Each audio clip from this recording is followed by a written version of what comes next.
Sama kamu, hukum yang terutama Markus 12 ayat 29 itu apa? Cari bang, aku cari dulu ya. Soalnya jarang baca Alkitab bang. Tapi Dung dung tangan ting ting tang ting tung Markus si bom berapa bang? bom si bom bom si bom bom. Bang Markus 12, Markus berapa bang? Markus 12 ayat 29. Hukum yang terutama ialah dengarlah hai orang Israel, Tuhan Allah kita itu Tuhan yang esa.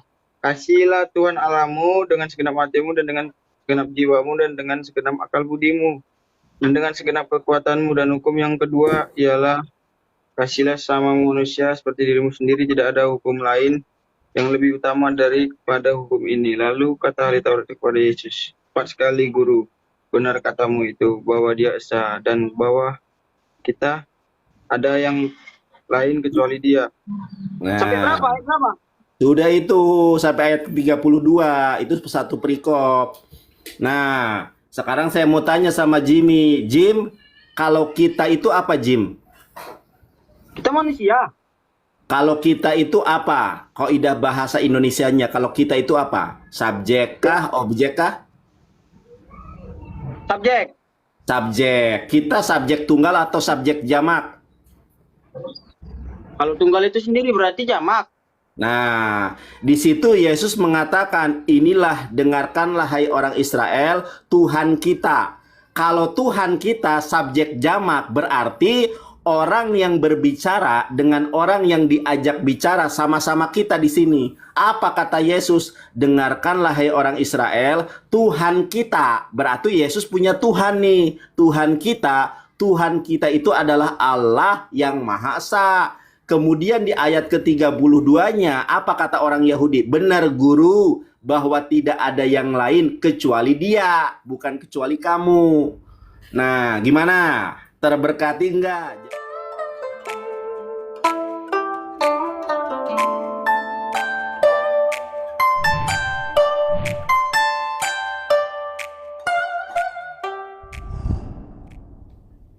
Selamat berjumpa kembali di acara Pena kali ini. Hari ini semoga kita yang mendengar dan melihat ini kita diberkati dan luar biasa. Hidup kita semakin dilimpahi dengan kasih karunia Tuhan. Nah, kali ini kita akan membahas sesuatu yang menarik tentang hukum Tuhan, yaitu hukum yang terutama dan hukum yang utama. Saudara, hukum yang terutama dan utama ini menjadi menarik untuk dibahas. Kenapa? Karena ada beberapa hal yang akhirnya menjadi sebuah kontroversi dan menjadi sebuah pertanyaan di media. Tetapi melalui satu perikop ini kita akan bahas sejenak, tetapi kita akan mencoba memahami. Saya akan menjelaskan dengan baik apakah hukum yang dimaksud oleh Tuhan Yesus ini, hukum yang terutama dan utama ini menjadi sesuatu yang kontroversi buat kita. Bahkan mungkin kita sudah melihat video yang beredar atau di channel-channel YouTube sudah beredar sedemikian dan menjadi sebuah dialog yang hangat untuk kita bahas. Kali ini saya tidak akan menyela ataupun mencoba untuk berbenturan dengan iman lain, tidak. Saya hanya akan membahas Alkitab. Dan saya juga tidak mau berdebat dengan siapapun. Karena kenapa? Biarlah kita membahas diri kita atau kitab yang kita fahami, yang kita imani sebagai jalan atau petunjuk atau map kita untuk kita mengetahui kebenaran itu. Kalaupun di sana sini iman Kristen melalui Alkitab dibahas, bahkan beredar di sana sini, banyak orang-orang yang sudah mulai membaca Alkitab dan membahas sebagai cara untuk menjatuhkan iman kita, orang percaya. Kita jangan sampai jatuh, saudara. Makanya melalui video ini semakin kita diberkati. Saudara, kalau diberkati, saudara nanti bisa bagikan kepada yang lain. Jangan lupa juga subscribe, supaya kita juga semakin berkembang dan kita makin banyak video yang akan kita bagikan kepada saudara, sehingga kita sungguh luar biasa dalam kehidupan ini. Saudara, dalam kehidupan kita ini ada beberapa hal yang harus kita pahami tentang Matius 12 ayat 28 sampai dengan 34. Saudara, kita akan bahas sejenak dalam Matius 12 ini. ayat 38 sampai 34. Saudara, supaya kita dalam kehidupan kita ini semakin luar biasa dan kita tidak salah di dalam memahami. Saya akan bacakan Matius 12 ayat 28 dengan judul perikop adalah hukum terutama. Saudara, ayat 38 dikatakan, lalu seorang ahli Taurat yang mendengar Yesus dan orang-orang Saduki bersoal jawab dan tahu bahwa Yesus memberi jawab yang tepat kepada orang-orang itu, datang kepadanya yang bertanya, hukum manakah yang paling utama? Ayat 28. 29 ini menjadi menarik. Kenapa 29 ini menjadi menarik? Karena ini yang menjadikan bahasan kita, yang mungkin menjadi fokus bahasan kita. Jawab Yesus ayat 29, hukum yang terutama ialah dengarlah. Hai orang Israel, Tuhan Allah kita, Tuhan itu Esa. Saudara, waktu bicara Tuhan itu Esa, fahami ini sebagai sebuah kebenaran. Ya, kalau pembahasan kita kali ini melalui hukum yang terutama di dalam Markus 12, tetapi ada satu ayat yang menjadikan bahasan kita. Dikatakan, jawab Yesus, hukum yang terutama ialah dengarlah. Hai orang Israel, Tuhan Allah kita, Tuhan itu Esa. Nampaknya ketika Yesus menjawab pertanyaan dari beberapa orang, dari ahli-ahli Taurat ini, ada pernyataan atau jawaban Yesus yang menarik. Hukum yang terutama ialah, dengarlah hai orang Israel, Tuhan Allah kita, Tuhan itu Esa. Nampaknya kata Tuhan Allah kita, sepertinya kalau kita lihat di beberapa berseliweran video, sepertinya Tuhan itu atau Yesus itu punya Tuhan lagi. Artinya sepertinya Yesus itu punya Tuhan. Dia sebagai pribadi yang sudah saya paparkan, dia adalah firman yang menjadi manusia. Ya, kalau kita baca di dalam Yohanes 1, firman menjadi manusia. Yesus itu adalah perkataan, bukankah firman sama dengan atau firman adalah perkataan Tuhan? Nah, ketika firman itu adalah perkataan Tuhan, ketika Tuhan berfirman, maka itulah yang menjadi perkataan. Dan firman itu menjadi manusia. Berulang-ulang saya menjelaskan ini mungkin di beberapa video, tetapi selalu ini menjadi pertanyaan, bahwasanya sepertinya Tuhan itu atau Yesus itu punya Tuhan. Disebut Tuhan itu Esa, ya memang Tuhan itu Esa. Tuhan kita memang Esa. Nah, ketika firman menjadi manusia, ketika Tuhan berfirman, maka itulah yang dikatakan. Firman atau perkataan Tuhan dan dirinya itu adalah menjadi satu. Jadi firman dan Tuhan itu menjadi satu, tidak terpisahkan. Saudara, kalau di dalam kebenaran firman, dalam Yohanes 10 ayat ke 3 ayat 29 dan 30, Bapakku yang memberikan mereka kepadaku lebih besar daripada siapapun, dan seorang pun tidak dapat merebut mereka dari tangan Bapa. Ayat 30 penting. Aku dan Bapa adalah satu. Artinya firman dan Tuhan yang Esa itu menjadi satu. Tidak pernah ada orang berkata-kata. Sekali lagi, tidak pernah ada orang berkata-kata kemudian terpisah dari pribadinya. Nah, ketika orang berkata-kata itu adalah muncul dari hidupnya, ya, atau dari pribadinya. Nah, dikatakan bahwa firman itu menjadi satu. Kita kembali ke Markus tadi. Jawab Yesus, hukum yang terutama ialah, dengarlah hai orang Israel, Tuhan Allah kita, Tuhan itu Esa. Sebenarnya jawabnya ini sederhana. Kalau disebutkan bahwa Tuhan itu atau Yesus itu punya Tuhan, aneh, karena Yesus dan Tuhan yang Esa itu menjadi satu. Dia adalah firman yang muncul dari pribadinya, yang berkata-kata melalui pribadinya, dan firman menjadi manusia. Firman ini mengajar kepada kita, memberikan teladan kepada kita. Nah, perhatikan begini. Saya kasih ilustrasi untuk menjawab ini. Sederhana saja. Suatu ketika ada seorang pribadi pribadi ini pemilik perusahaan. Ini contoh yang pertama. Nah, pribadi ini sungguh luar biasa, pemilik perusahaan yang bos yang kaya raya. Dan kemudian bos ini dia ingin melihat keadaan atau situasi yang ada di dalam perusahaannya. Nah, ketika dia ingin melihat situasi yang ada dalam perusahaannya, maka tanpa sepengetahuan semua yang ada atau anak buah yang ada, katakanlah ini bos besar yang punya perusahaan mungkin ribuan anak buah ribuan, dia berkata kepada wakilnya atau dia berkata kepada orang di sekitarnya, aku tak jadi pegawai. Aku mau lihat, benarkah karyawan atau orang di bawahmu itu masih tunduk dan taat kepadaku. Nah, kemudian tanpa sepengetahuan orang yang lain, dia berpura-pura diterima menjadi pegawai atau menjadi mandor di sana.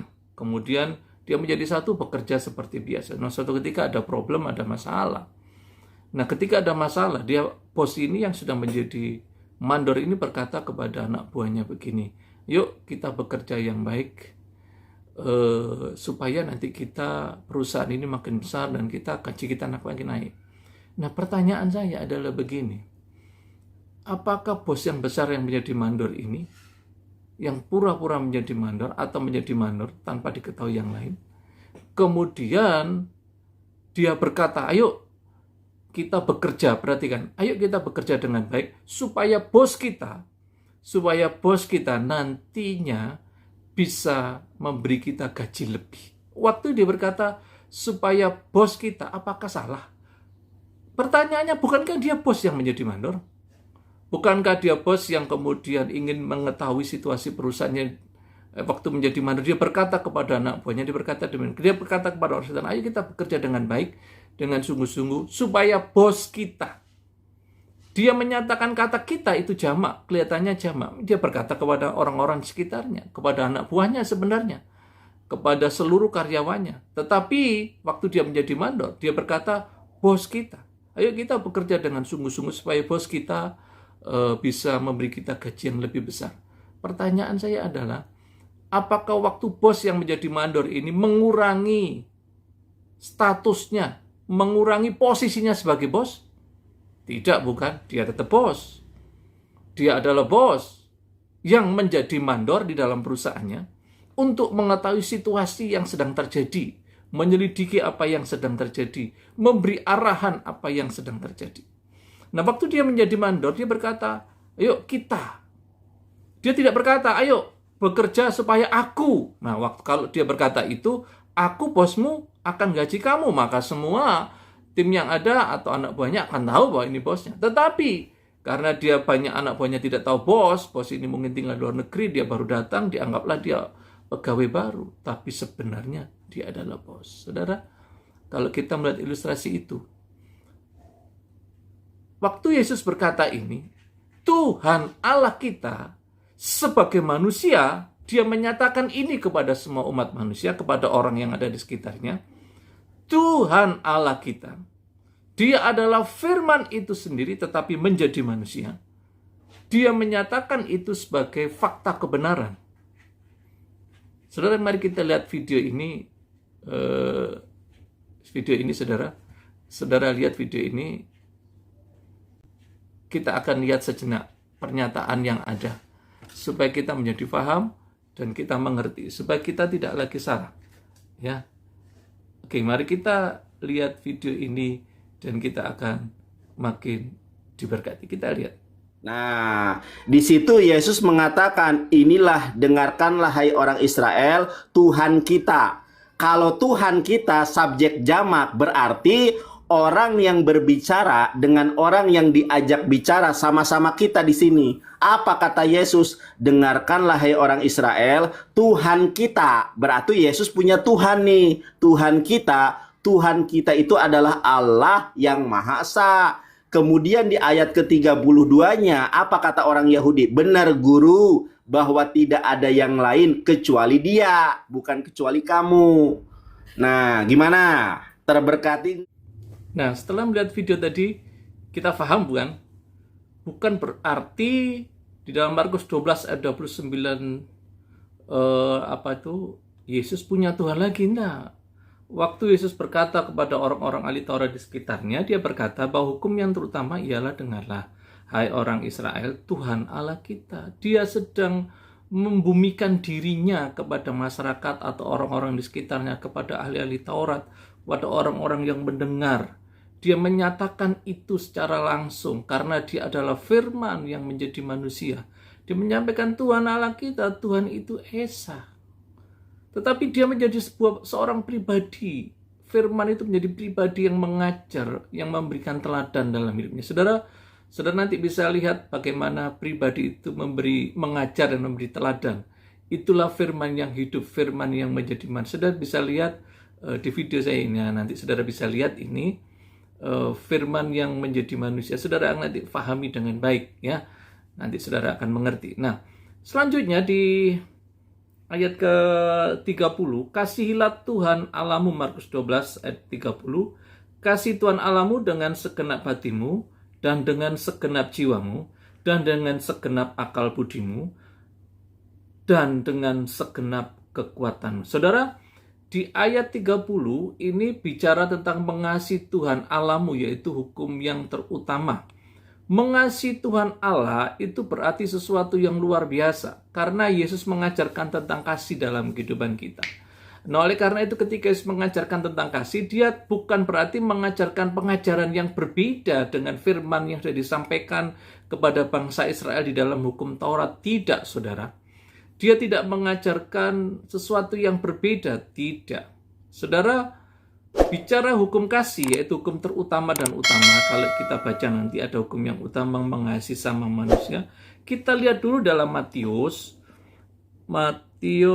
kita lihat ya, supaya kita menjadi faham.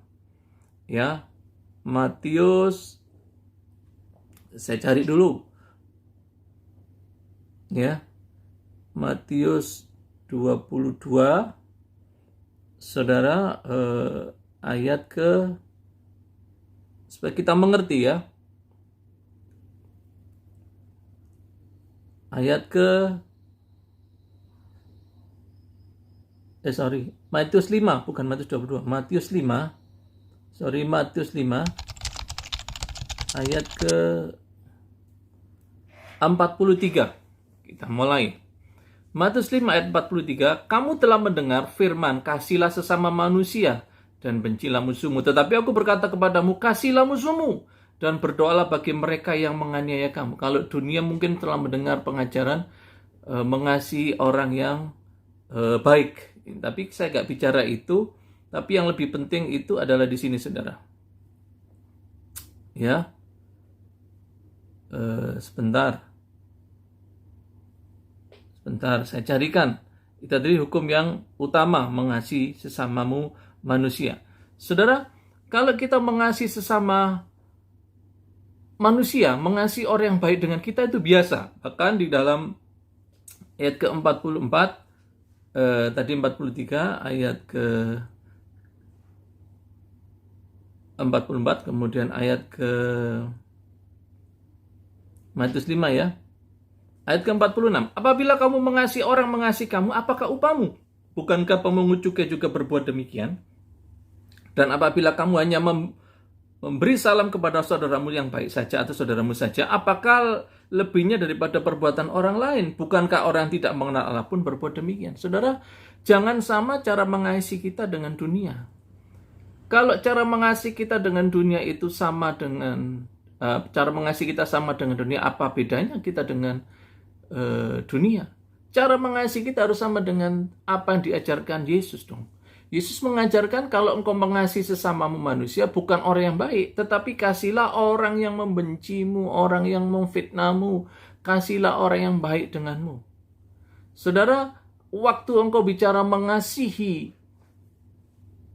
Tuhan, maka refleksikan terlebih dahulu kepada sesamamu manusia. Kalau kita tidak bisa mengasihi sama manusia, apakah kita sudah mengasihi Tuhan? Belum. Kita kembali ke Markus tadi ya. Ayat 31. Markus 12. Dan hukum yang kedua ialah kasih sama manusia seperti dirimu sendiri. Tidak ada hukum yang lain yang lebih utama daripada kedua hukum ini. Saudara, hukum ini terkait. Hukum terutama dan utama adalah terkait. Kalau bicara mengasihi Tuhan, maka bagi Tuhan, kasih dulu musuhmu, baru engkau bisa mengasihi Tuhan. Kalau engkau belum bisa mengasihi musuhmu, bagaimana engkau bisa mengasihi Tuhan? Kalau engkau masih membeda-bedakan orang, bagaimana engkau bisa mengasihi Tuhan? Kalau engkau masih membedakan segala macam kehidupan ini, bagaimana engkau bisa mengasihi Tuhan? Engkau bisa pelayan bicara mengasihi Tuhan. Engkau bisa memberi bicara mengasihi Tuhan. Tapi kalau engkau membedakan umat manusia, ciptaan Tuhan, engkau masih membedakan orang-orang di sekitarmu, maka engkau belum mengasihi Tuhan. Mengasihi Tuhan, buktikan dulu mengasihi sesamamu manusia. Terutama kepada musuhmu. Kasihilah musuhmu, kata Tuhan. Gampang sebenarnya kalau mengasihi sesama orang yang baik dengan kita. Apa upahnya? Sama dengan dunia. Dunia kalau mengasihi pasti dengan orang baik. Kan kita sering mendengar, orang itu baik ya. Saya juga cocok dengan dia, saya bisa mengasihi dia. Gampang saudara, mudah. Tapi buktikan, apakah engkau bisa mengasihi orang yang benci denganmu? Atau engkau bisa mengasihi orang yang jahat denganmu? Atau yang fitnah engkau? Kalau engkau bisa, maka engkau pun bisa mengasihi Tuhan. Saudara, ini adalah hukum kasih. Dari kedua hukum ini, saudara, dari kedua hukum ini semuanya adalah apa yang diajarkan Tuhan Yesus. Ya. Kalau kita baca Galatia 5, saudara baca Galatia 5, saya akan tunjukkan Galatia 5 ayat 14. Galatia 5 ayat 14. Sebab seluruh hukum Taurat tercakup dalam satu firman. Perhatikan. Ayat 14 Galatia 5 ayat 14. Sebab seluruh hukum Taurat tercakup dalam satu firman. Jadi ada 10 hukum Taurat dan hukum-hukum yang lain tercakup dalam satu firman, yaitu kasihilah sesama manusia seperti dirimu sendiri. Saudara, oleh karena itu, kalau engkau hanya bisa mengasihi orang yang baik denganmu, apa bedanya dengan orang yang tidak kenal Tuhan? Ya, karena mengasihi Tuhan itu berarti terlebih dahulu mengasihi sesamamu, terutama juga musuhmu. Dan itulah yang Tuhan kehendaki dalam hidup ini. Ya, itulah yang Tuhan ingin mau ajarkan dalam kehidupan ini. Kalau kita tidak pernah bisa mengasihi sesamamu manusia, maka sia-sialah hidup kita, sia-sialah semua yang kita kerjakan. Oleh karena itu, mengasihi Tuhan berarti engkau mengasihi sesama terlebih dahulu. Nah, di dalam hukum kasih itu saya akan jabarkan sedikit apakah hukum kasih ini sudah mencakup seluruh hukum Taurat. Saudara, kita mengenal hukum Taurat itu ada 10 hukum Taurat dalam kehidupan kita. Ya. Kita lihat di dalam Ulangan 5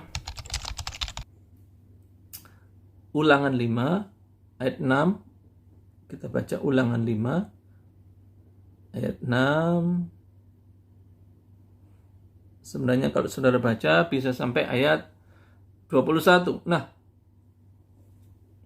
Ulangan 5 ayat 6 sampai 21 ini bicara 10 hukum Taurat. Yang pertama, kalau kita baca, saudara bisa baca, jangan ada padamu Allah lain di hadapanku. Yang kedua, jangan membuat bagimu patung yang menyerupai apapun yang ada di langit atas, atau yang ada di bumi di bawah, atau yang ada di dalam air di bawah bumi. Dan yang ketiga, jangan sujud menyembah kepadanya. Dan yang keempat, jangan menyebut Tuhan Allahmu dengan sembarangan. Saudara, 10 hukum Taurat yang pertama sampai keempat itu adalah hubungan antara manusia dengan Tuhan. Hubungan penyembahan antara manusia dengan Tuhan. Nah, waktu bicara mengasihi Tuhan dengan segenap hatimu, dengan segenap akal budimu, dan dengan segenap jiwamu, dan dengan segenap kekuatanmu, berarti kita sedang melakukan 4 hukum Taurat yang pertama sampai yang keempat.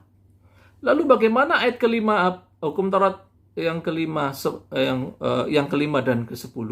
Maka itulah bukti cara kita mengasihi Tuhan. Ya, kita baca mengasihi sesama, yang kita buktikan dengan mengasihi sesama, artinya kita mengasihi Tuhan. Kita lihat Matius 22 supaya kita menjadi paham. Matius 22 kita sekarang lihat ke sana dulu. Tadi sudah sebutkan tapi saya lompat ke mulai ayat 36.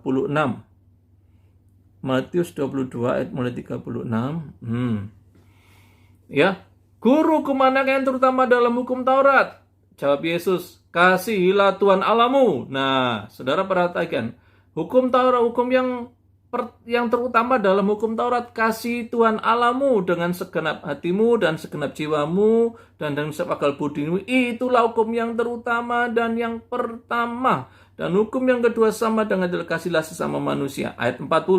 Pada kedua hukum inilah, yaitu seluruh hukum Taurat, yaitu hukum terutama dan utama. Ayat 40 dari Matius 22. Pada kedua hukum ini tergantung seluruh hukum Taurat dan kitab para nabi. Artinya, kalau engkau mengasihi sesama dan mengasihi Tuhan, hukum utama dan terutama, tanpa didasari dengan kasih, sia-sia.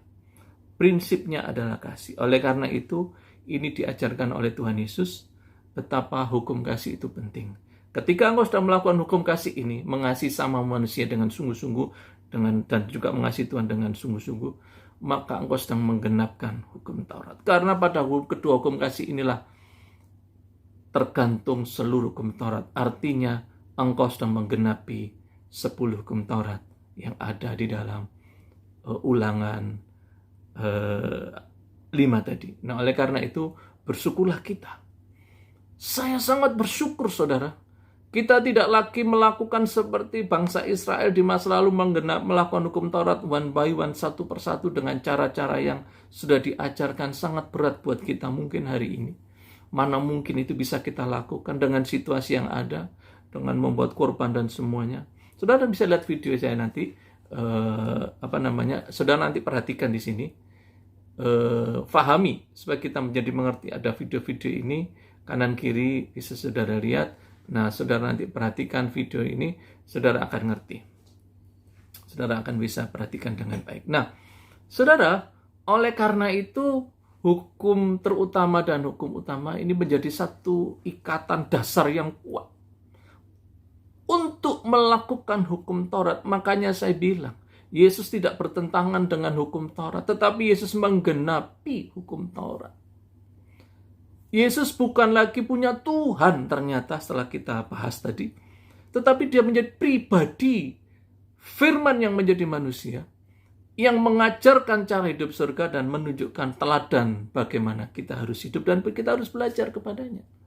Kalau bicara firman menjadi manusia, sudah saya ajarkan nanti. Saudara bisa lihat di video-video saya sebelumnya, saudara akan ngerti. Ini menjadi satu rangkaian, membuka rahasia kebenaran. Saudara bisa paham. Nah, oleh karena itu bersyukurlah kita mengenal, kita menerima Yesus sebagai Tuhan dan Juru Selamat. Saudara, imanmu jangan goyah. Di sana sini banyak sedang menggoncangkan iman kita. Tetapi tetap kokoh berpegang. Saudara, kasih karunia keselamatan bukan karena perbuatan baik, tetapi karena pemberian daripada Tuhan Yesus.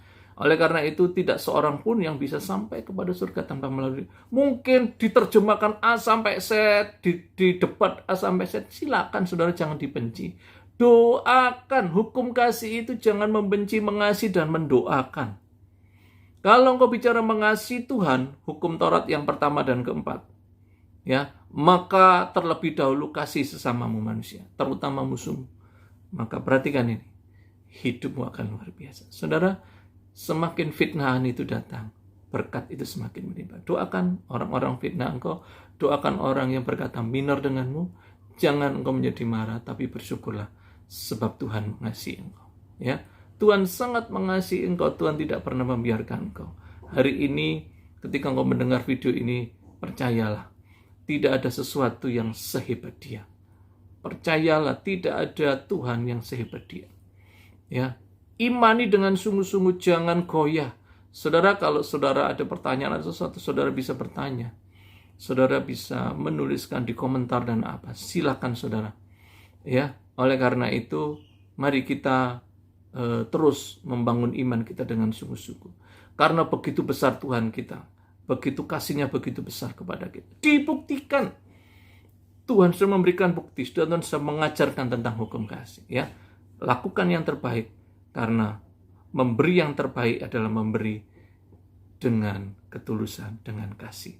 Lakukan segala sesuatu dengan kasih, ya, karena Tuhan yang mengajarkan kasih. Saudara, tidak ada hukum yang mengajarkan tentang kasih kecuali ada di dalam Yesus. Saudara, masih ada hukum-hukum yang lain yang bisa diajarkan oleh Tuhan. Tapi hari ini kita belajar tentang hukum kasih. Hukum terutama dan hukum utama. Hukum terutama adalah kasihlah Tuhan Allahmu dengan segenap hatimu, dengan segenap akal budimu, dengan segenap jiwamu, dengan segenap kekuatanmu. Dan hukum yang kedua adalah hukum utama, kasihlah sesamamu manusia. Tetapi bukan orang yang baik yang kau kasihi saja, tetapi terutama yang kau kasih adalah musuhmu. Kalau engkau mengasihi orang yang baik itu biasa, tetapi akan menjadi luar biasa ketika engkau mengasihi musuhmu. Hari ini Tuhan mengajar kita. Hari ini Tuhan itu hebat. Oleh karena itu, dari kedua hukum ini engkau sedang menggenapi hukum Taurat. Dan itu diteladani oleh Yesus waktu disalib. Dia tidak marah, tapi dia berkata, dia dihina, difitnah, dicaci, diludahi, dimaki, bahkan dicambuk, dia sampai tercapik-capik tubuhnya. Tetapi di atas kayu salib dia berkata, iya Bapa, ampuni mereka. Kasihi orang yang membenci iman Kristen, kasihi orang yang hari ini sedang menyerang atau sedang mengalihkan iman kita. Doakan supaya diberkati dan supaya dibukakan rahasia kebenaran, dan mereka akan mengenal siapa Yesus Tuhan. Tuhan memberkati. Salam pena.